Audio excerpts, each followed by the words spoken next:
पिछले दरवाजे से दूसरे तरीके से जो आरक्षण की व्यवस्था है, वो आरक्षण की व्यवस्था हम लोगों ने जगह जगह देखी है। आंध्र प्रदेश में देखा है, कर्नाटक में देखा है, और आज तो हालत यह है कि पश्चिम बंगाल में 179 पिछड़ी जातियां हैं, जिसमें 118 मुस्लिम समुदाय के हैं, केवल 61 जाति जो है हिंदुओं की है।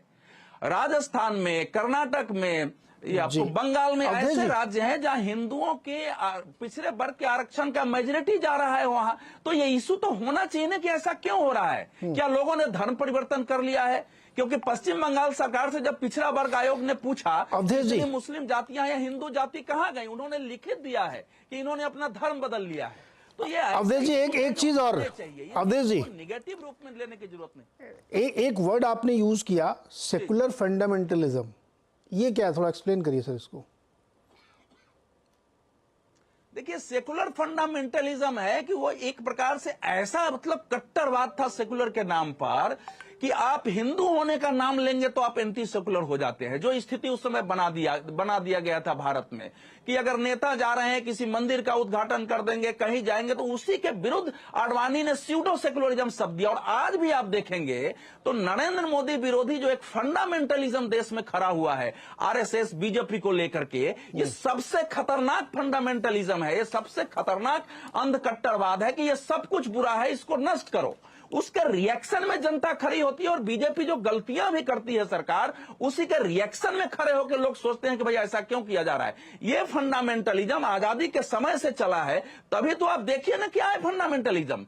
मैं राष्ट्रपति भवन का मुगलों से क्या लेना देना है कि वहां आपने मुगल गार्डन नाम रख दिया। देश में इतने नेता हुए हैं, इतने बड़े बड़े लोगों ने शासन किया है, विक्रमादित्य के नाम पर, किसी के नाम पर रख सकते थे। आप जब जाते हैं तो इस देश में आप सोचिए ना कैसा फंडामेंटलिज्म में हिस्ट्री लिखी गई है।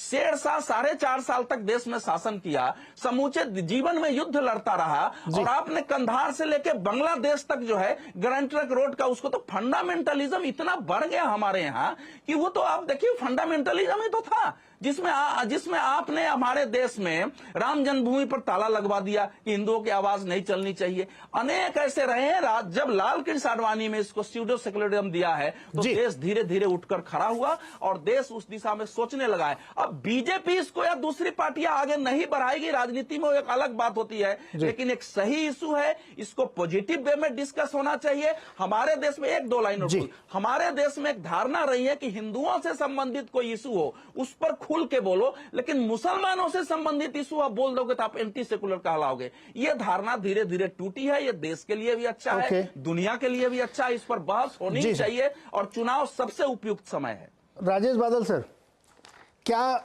ये जो अभी आज मैंने सवाल पूछा अवधेश जी से, यही सवाल मेरा आपसे भी है कि एकदम चुनाव के समय वो रिपोर्ट का बाहर आना और हिंदू मुसलमान पे बहुत ज़बरदस्त रैलियों में आप देखिए क्या क्या बोला जा रहा है, आरक्षण से लेकर पता नहीं कहाँ कहाँ चीज़ें गई। आप इसको कैसे देखते हैं? ये मुद्दा हमेशा बना रहता हर चुनाव में। क्या ये सिर्फ इसलिए कि मतदान मिले, वोट पोलराइज हो जाए, या ये एक ऐसा रियल इशू जिसको कोई सॉल्व नहीं करना चाहता, जबकि इसको एड्रेस करना बहुत जरूरी है? देखिए, मेरी नजर में तो ये है कि ये सिर्फ असल मुद्दों से ध्यान भटकाने की कोशिश है।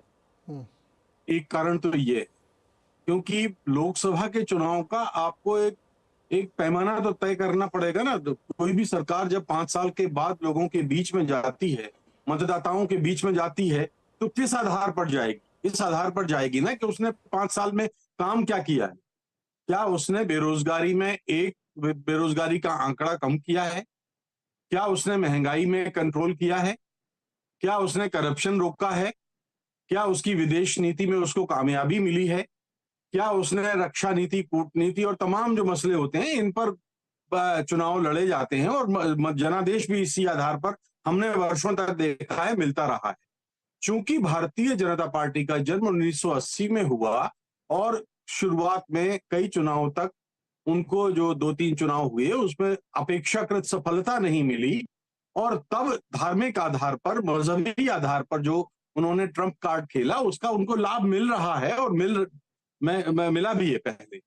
तो जब ये है तो जिससे कार्ड पे जो कार्ड चलता है उसका लाभ मिलेगा, तो वो मुद्दे क्यों ना उठाएं? इसके 2 फायदे होते हैं। हम जानते हैं कि भारत का जो मतदाता है बहुत सारे मसले में जब वोट करता है तो वो दिमाग से नहीं, दिल से वोट करता है। जैसे उत्तर प्रदेश में राम मंदिर का मसला है, मैं ये नहीं कहता कि कोई असर नहीं डालेगा, असर डालेगा, लेकिन जो चीजें उसके दिमाग को मथती हैं, हम ये अगर देखें कि ये एक तरह से देखा जाए तो हमारी नजर में, मतलब मेरी नजर में, ये लोकतंत्र को पीछे ले जाने वाली चीजें हैं। 2024 का विश्व ये 1960 और 70 और 400 साल पहले और 500 साल पहले और 1000 साल पहले का विश्व नहीं सोचता। हम ये जो बातें करते हैं, ये मेरे ख्याल से कि ये एक बहुत ही मैं ये कह सकता हूं कि चुनाव के वक्त नहीं की जाने वाली बातें हैं। और हम लोगों ने तो पिछले 48 साल की पत्रकारिता में यही सीखा है कि जो मुद्दे दिल से जो भटकाएं, वो उन मुद्दों पर चर्चा कम की जानी चाहिए। दूसरी बात यह है, देखिए कि अभी जो चौथा चरण आ रहा है, इस चौथे चरण में चुनौतियां, जिन राज्यों में चुनाव होने जा रहे हैं, भारतीय जनता पार्टी के लिए, उनमें से केवल उत्तर प्रदेश और मध्य प्रदेश छोड़ दीजिए तो बाकी सभी प्रदेशों में चुनौतियां हैं। और उन चुनौतियों का कारण यह है कि उसमें उनकी स्थिति, हालांकि मैं कह सकता हूं कि तेलंगाना में उन्होंने अपना वोट शेयर बढ़ाया है, लेकिन बाकी अन्य राज्यों में उसके लिए इस बार, क्योंकि 10 साल की नकारात्मक वोट है, एंटी इनकम्बेंसी वोट है, आप इसको आप माने या ना माने, मैदान पर कम से कम इसका असर मैंने देखा है। और ये सामने लोगों के है कि भाई जब आप तमाम सारे मसलों में नाकाम रहे हैं तो आपको ये अपना रिपोर्ट कार्ड तो आपको पेश करना पड़ेगा, ना कि आप आरक्षण और आर्थिक आधार पर, मजहब के आधार पर, हिंदू की आबादी, मुस्लिम की आबादी। अरे ये 1948 की मानसिकता के साथ हम आगे नहीं जा सकते। आप माने या ना माने, चर्चा बढ़ाने के लिए एक बात ठीक है कि एक मुद्दा हो गया। यूं तो फिर आदिवासियों के लिए हमने क्या किया है? आदिवासियों की आबादी तो 6% से भी ज्यादा बढ़ी है। आज 15 करोड़ के आसपास आदिवासी हो गए हैं। हम वो आदिवासियों को तो हमने मुख्य धारा से अलग कर दिया है। पिछले 10 वर्षों में आदिवासियों की कल्याण की कोई एक स्कीम बता दीजिए आप जो ढंग से जमीनी स्तर पर आई हो। तो ये एक चीजें हैं कि मुझे लगता है कि असली मुद्दों से ध्यान भटकाने की कोशिश है। जी ओके, असली शेखर सर, ये बताइए कि जिन समस्याओं से लोग रोज़ दो चार होते हैं, महंगाई है, बेरोजगारी है, करप्शन है, समस्याएं हैं, शिक्षा है, पानी है, इसको भूलकर आदमी, जैसे राजेश जी कह रहे, दिल के इश्यूज पे क्यों चला जाता है? नीरज जी, क्योंकि देखिए, अगर प्रधानमंत्री की कैंपेन जब से शुरू की है, यानी चुनाव डेट्स आने से पहले अगर आप देखेंगे, उसमें कई बातें रखी हैं। उनकी सरकार की क्या क्या उपलब्धियां हैं, क्या क्या किया है, आदिवासी के लिए क्या किया है, दलितों के लिए क्या किया है, किसानों, ये सारे बोले आए। लेकिन क्या है, वो सुर्खियां तब भी नहीं बनी।